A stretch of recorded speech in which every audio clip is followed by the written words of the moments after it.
Hello and welcome to episode 45 of the DaebakCast.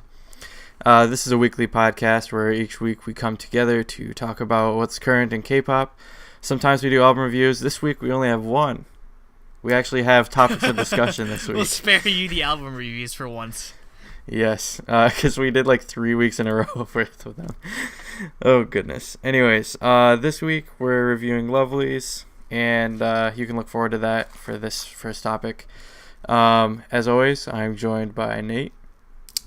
You're my baby. I'm your lady. Playback. That could be like 100. That could be like 100 different songs. Like, not even Or joking. playback. The most important song. You're so pissed. You're so pissed that they're not. Cordell sucks. Why is playback not performed on a music show? Give me live Cordell or live playback. Yo, can Cordell. we speaking of the Rose is, you know, that My Music Taste thing where like you just like spam like we want this artist to play in this city. The Rose is getting one. We should get playback to be like, playback, come to the United States. Come to Detroit. Your biggest fan will be the only Your person biggest there. fan is gonna be in Detroit. Playback live in Detroit. I will be the only one in the audience, and it will be amazing. You're gonna have to pay for high like, touch still. Anyway. Goodness. Anyways, we're also joined by Andrew, who has 3 things typically. First one's god awful sad. Like earlier today, we found out this hip hop sort of like trap emo artist. I don't know, like he did the fusion of sort of things. Named Lil Peep. He passed away at the age of 21, which is way too soon. Way too soon. He overdosed on some combination of like Xanax or like other prescription drugs. So yeah, it sucks to hear. And God, please, if like don't ever mess with that kind of shit, because that's gonna ruin your life. Trust me. There's just way too many art. 1996. Yeah. Jesus. Like he barely, like he just became like a legal adult if you really think about it. Like, it's so stupid, but yeah, it sucks. And I mean, I didn't really listen to his music until like today, and I didn't really like it's not my cup of tea, but still it's a shame. On a much lighter note, I guess we're continuing L Watch 2017. I didn't win any of the raffles. I had to like 15, and I lost all of them. But don't you worry. won the Stranger Things one at least. Yeah, that's why I wasted all my good luck on that. That's why I entered for this weekend, and I'm prepared to drive all the way to Philadelphia just to get a pair. Like, not even joking, because again, the resale value on it's like four figures. So yeah, it's worth 4 figures. Like it's $1,000. Oh yeah, 4 figures. Yeah, that makes sense. Yeah. Yeah, I mean, but it's worth more than the price of gas to get there anyway. So who yeah, cares? way more than. But and my final point of the day is earlier this week I watched the latest 20th anniversary, was it, for the Pokemon? Yeah, 20th anniversary of the Pokemon movie, or it was It's I the Choose scene You. with Pikachu. Just don't don't look up anything on the internet. Just go watch it. Your mind is gonna be blown, especially. Honestly, that's just disturbing, to be honest. Yeah, I have that. no idea. Like, there's so many fan theories as to what exactly it was, but I have no idea. But just spoilers: if you watched Pokemon at all growing up, there's something that may or may not make you cry. I'll give you 2 words. One involves butter, and one involves free. That's all I'm gonna say. Old. Yep. I cried about that in like 1996 or. I still cry about that. It would when have been like 99. I still cry Yeah. about Bye Bye Butterfree. Are you kidding me? Anyway. I cried about that in like 2004. Oh, and Anyways. they're releasing the first season on Blu-ray for the first time in Really? forever. Yeah. That's Obviously, sans the Porygon episode, unless you want to like epilepsy. But anyway. Anyways, I am Jacob, your host, as always, and I have your weekly blow note. This one's a very short one. I need a friend that expects nothing of me. It's very short, very simple. Top blow. Breaking news. Huh? Kongin is an idiot still. What? So breaking news, Kongin from Super Junior is an idiot still. What did he do? Now he's reported to police for allegedly assaulting his girlfriend. Oh boy. And he's the one who like had like multiple DUIs and just like constant scandals. Was he involved in the most recent comeback or no? No, I don't think he was. Because of the DUI. He isn't because of the DUI. Yeah, so he's definitely not. Back. I checked it. I was like, didn't think he was. He rip his like entertainment career. Does he have a? Oh yeah, okay. We got tons of stuff here on his Wikipedia. 2007 NBC conflict. 2009 assault case, but that was in a fight between men in a bar. He got in a fight in a bar. 2009 DUI hit and run. So DUI and hit and run. What the? Well, like hit a car. Like hit a car, not a person. But still, he hit a car and ran. And then 2016 he did that again. He had a DUI hit and run. Oh, and now 2017 another assault case. So yeah. I don't know how he's still in the group, to be honest. Yeah, like, he's gonna get how kicked is he out not kicked out after the first DUI? Yeah, I'm surprised SM hasn't done anything. Yeah. I guess it's because maybe as Super Junior has a bit more autonomy, but still, or maybe because most people really don't know, or there's so many people in Super Junior they're like they'll never know. They'll never know. So he took a break for 2 years after the first DUI, and then he's been on a break since the second DUI. So I know he was briefly on like wonder TV if he shows comes and back. stuff. Get your life together, man. Please stop. Don't ruin. Yeah. Don't sully the name of Super Junior for yourself, listeners. Please. Oh, I mean he's done that plenty already. Anyway, let's get to the review. Anyways, yep. Lovelyz review. That was breaking news. Yep. So we are reviewing Lovelyz Fall in Lovelyz is the name of the album. First track is Spotlight, which is basically a Lovelyz single instrumental. Like, that's what it is. If I had to use my synesthesia thing, I envision bubbles, pink bubbles. It's kind of a disappointment that this is only an instrumental track because this is my favorite song on the entire album. album. Yeah, this is amazing. I hate it because I love the instrumental so much. It's so good, but there's no lyrics. Honestly, this could be a full song with like vocals and stuff. It's a minute long. It could be a full song. Like, there's no excuse. Why isn't this a full song? And it sucks because like this kind of like, it's the most electronic out of all of the songs that they use. It like all the rest of the album doesn't go as hard as this one in terms of like the electronic J-pop type of sort of sound. But no, this was the amazing opening song. But I wish it was an actual song. Yeah. Anything else, Jacob, other than your pink bubbles? No, I just visualize like a huge, giant, like millions of pink bubbles just like popping and floating everywhere. Okie doke. Moving on to Twinkle, which is the title track. Not the TTS. The TTS song. But this is like, I mean, if it's pretty much exactly what you expect from a Lovelyz title track. Like, and like I'm gonna say that about almost every song on this album. Like I described them as their genre with Lovelyz in front of it because it's how they do their songs. Like they're like G-Friend. They have a sound and they stick to it. Yeah, I mean, if I were to sort of categorize it though, it feels like their sound is definitely inspired by J-pop more than it is like K-pop, if that makes any sort of sense. Because I listen to a lot of like this song especially, like the toy piano like sample is something straight out of like Kyari Pamyu Pamyu's like playbook. So yeah, it definitely sounds more reminiscent of J-pop, especially with electronic heavy feel. So it's a nice blend though. Like you still get the sort of like K-pop-y choruses, but like I feel like the verses and the instrumentals are very J-pop-ish. So obviously, being a huge fan of J-pop, I like this style definitely. Yeah, this song actually, the vibe I get is it reminds me a lot of like early Kara. Yeah, it is very early Kara. And again, another group that was really huge in Japan. So like just like that sort of sound. Again, well, I mean, back then the Japanese influence was huge, so it's not really surprised that they'd remind me of that. I think that's just a general thing. Honestly, I think lately Lovelyz has been a lot better for me. Like, I liked their last comeback, Wow, and I also like this one as well. This one was pretty good. The music video wasn't as interesting as well, though. Unfortunately, like, I know they're trying to go for the holidays sort of thing, but damn, it was really boring. They barely showed the choreography. It's just them like standing around, I don't know, doing whatever. They didn't show pretty much any choreography, but it gave off Christmas vibe well, like both the song and the music video. And they still look amazing in the music video, but yeah, they didn't really. I don't know who any of them are though. I need to learn them though. I really like the drop for the chorus, and then in the chorus, Kay has a line that's like that I just love.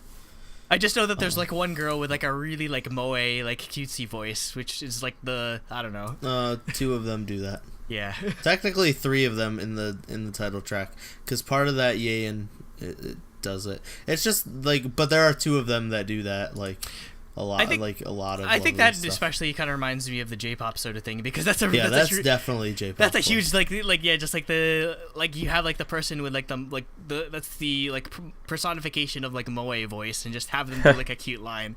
Yeah, that's why. Yeah. Do they get promoted in Japan or no? Because I mean they've been around for like they've been around since I wouldn't doubt it. 14, like 2 years. 2014 I looked up, but oh really? Yeah, yeah, which is funny because they predate G-Friend. That's insane to think about it. Yeah, but they not long though. Yeah. I don't think at least. Jeez, it feels. I think it was only like 6 or 7 months or something. That long. That's crazy. Well, okay, it was the end of 2014, so. Yeah. Yeah. No, yeah, because G-Friend was 2015. It was early in January. Okay, so. Oh, then yeah, so 2 they're months. Yeah, 2 months. We're pretty much in agreement that this song's good. I don't think I'd put the song's really good. I don't know if I'd put it above WoW, because I feel like WoW was their best single. Oh yeah, I agree. That was the first one that I really liked. And it got 3 million views. Yeah, I don't know if this one's gonna get that high. I really. Well, like they're Destiny. the least popular SM girl group though. They don't count as SM. They are technically I SM. love Lovelyz. Like, William doesn't count. They're under their subsidiary. Yeah. Are you saying that Epic High isn't YG? No. Okay. They're not. If they were YG, we would never hear from them. Yeah, again. we never get an album out. Like you think the drought was bad, it'd be like 10 times worse. We already don't get an album every year. Yeah. Anyway. Okay, moving on to Triangle. Now this song, to me, it sounded more like an IU song with like a Lovelyz flair, because it's a lot more. There's a lot more strings, and then there's also like a bass and acoustic guitars. Mm-hmm. So like it's like they took an IU song and then added the like Lovelyz electronic stuff to it a little bit, if that makes sense. I guess. Yeah, I think the vocals definitely give off IU sort of vibe, early IU, yeah, like Good Day kind of thing. Yeah, that's what when I say IU, that's what I think of, because Good Day is like her seminal work. I don't know, just like my one of my top 5 favorite K-pop songs of all time. Good Day is amazing. Anyways, but this reminds me of that song though, for real. Yeah, like, I guess I totally agree with you. It's probably the sweeping instrumental that they use during the chorus part. But again, what attracts me to this song in particular is obviously that they're straight up chip tunes. It's straight up. Yeah, I've been telling you that all year, and you never listened to me. No, I was like, Lovelyz is like chip tunes. They only have like 2.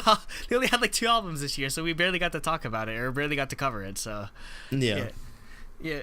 I actually think what's giving off the IU vibe is the vocals, like even in the verses and the choruses. Yeah. Again, those are the type of vocals I really like to hear in a girl group, like more cutesy girl group, like I wish good.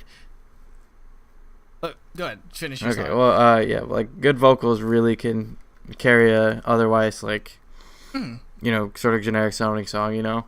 Like it can really flare it up, I guess. Yeah. The one thing. Yeah. They don't really, for a group that's Willem's pretty heavy on like the hyper cute like chiptunes instrumentals, and yet they don't incorporate any type of like 8-bit sort of aesthetic to their music videos whatsoever. I guess that's the no, not at all. It seems like that's one thing. There seems to be sort of a disconnect between like the sound of their music and like their promotions or like their visuals, I guess. So that'd be one thing I'd like for them to improve on. if that's going to be their sound. Like I think it'd be okay. I know like 8-bit sort of like graphics are kind of overused, or like computer graphics are sort of overused, but I feel like it'd be okay since they're actually using like sort of like 8-bit sounds. Moving on to Just. I'm not wrong, right? Yeah, it's Just. For some reason, it is okay. You thought maybe like the name was too like weird to be true. I was thinking like maybe I didn't type out the whole song name or something. It's like just something. Just what like just. So it's Just. So this is like a more chill, Lovelyz song. If that makes like it's still a Lovelyz like pop song, but it's definitely like a more chill vibe. It's an interesting combination of that sort of like violent sweeping instrumental that you hear in like G-Friends songs with like a funky synth track and a piano line. So yeah, it's a good combination. Yeah, that was my reaction as well. As I keep saying this, like I keep having the same reactions as you guys, but yeah, like it sounds very G-Friend like, especially like it sounded to me like it reminds me of something like Love Whisper, I guess. So, which is a song I actually really like now, so I'm okay with that. No, I'd say I'd put this above Love Whisper because the instrumentals sound a lot more interesting. Yeah, I guess. Yeah. There's like I really like the vocal effects in the song too. They do some pretty cool things with the vocal effects. Moving on to Fallen. This is a Lovelyz ballad. That's all I had to say about it. It's really good, but it's a Lovelyz ballad. I mean, the instrumentals are interesting, but yeah, it didn't really stand out. Just ballad. Yo, there's like a random guy on like doing like background vocals. Yeah, Who the hell is that? I think it's the producer. I was looking it up to see because there's no feature. Yeah, because they didn't I think credit it's just them at the all. producer. The producer was some guy's name, I think, if I remember correctly. Yeah, I was confused, but yeah, not much else to say.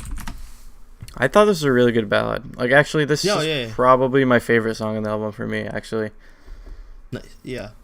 It's definitely really good, but it's a ballad. Yeah. Yep. As we've said many a time. That's got to be one of our t-shirts in the future. It's a ballad. 100%. That's like our first t-shirt. Producer is Marco. So yeah, that's why I Polo. assumed it was Can his producing partner be named Polo, please? Okay. Moving on to Secret Garden. This is more by of like A-Pink? an R&B. Not by AP. Yeah, I know they just took all these names Yeah, from other girl group songs. No, this is more Twinkle. like an R&B style song. It starts off with like a piano line too. That's my favorite song. Yeah, I think this would be my favorite song too. Like, what this sound reminds me of is like, this is the sound that K-pop sort of based itself off of. Like, this sounds like when you think of like height of like boy group, girl group, like madness here in the West. This is kind of like the sound that they sort of had. So yeah, it's pretty old school sound. I like it. Really, really well done with the instrumentals. Yeah, I thought this song was good. I thought it was interesting using the different like, just basically just the bass tone on the sort of like, because usually you use that on just like normal R&B, but this is more of like a pop feel, I guess, as far as vocals go. So I like that. The only criticism I have is I think the beginning's a little abrupt. Like it just sort of like happens. I guess it starts. I don't mind that. I mean, it's just I just didn't notice it. No, like it could be a thing. That's definitely a 90s thing to start with the hook. Like to start with like the chorus. So but yeah, it's not a big deal. I thought it was a really good song. And finally, we have Sleepy Dreams. So this one's another, like, to me, this was like kind of, I mean, it's closer song. It's another pop song. It has it also felt pretty Christmassy to me. Is this supposed to be a Christmas album, or? I don't know if it's supposed to be. I mean, the title track is, so it's definitely like the holiday type I guess they thing. have they have like the Christmas bell sort of thing going on in the background, but Yeah, exactly. Like, I don't think it's supposed to be like Dear Santa level. Nothing is like gonna be Dear Santa. Dear Santa's the best Christmas song of all time.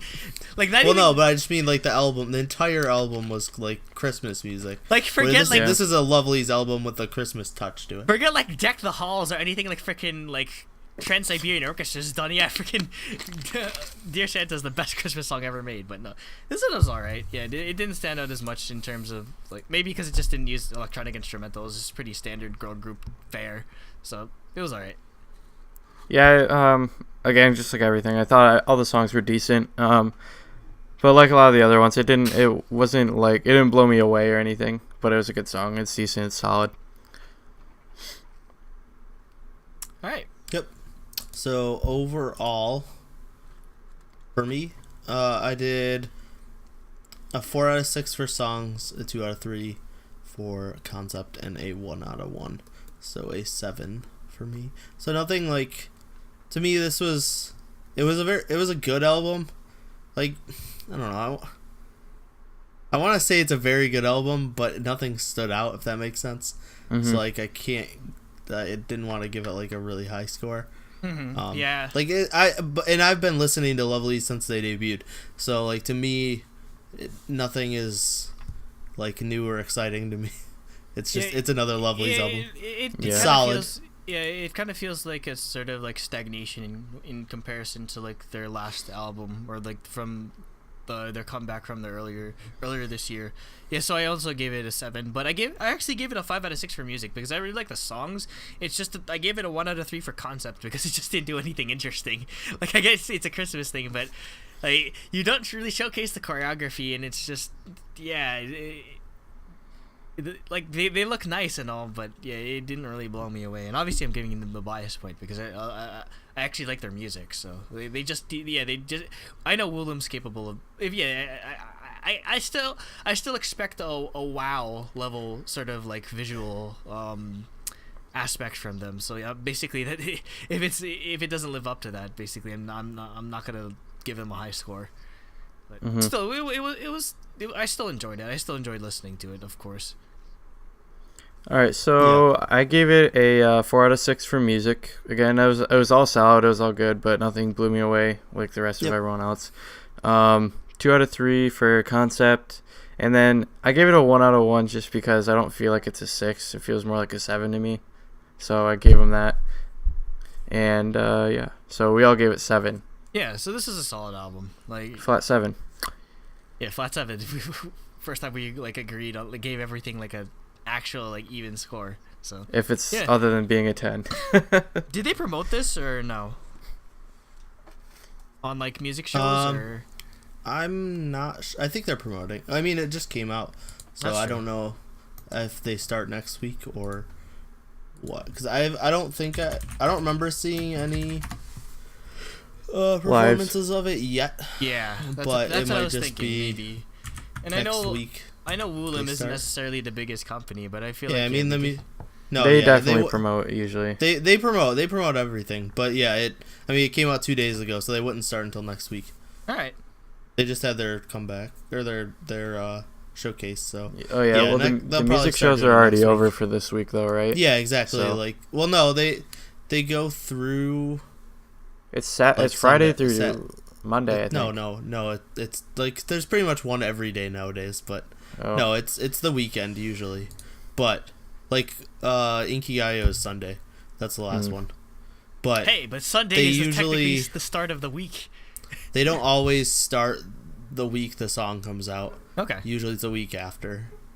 So anyway, they'll probably be on next week. Yep. All right, cool. So with that, we give it a seal of approval, I believe, 7. It's got the group name, the album name, and first mini album with what I assume is Good Day as a logo, or at least the logo for this. No, it's definitely their logo because it's connecting the 2 O's in the name of the group. It's like 3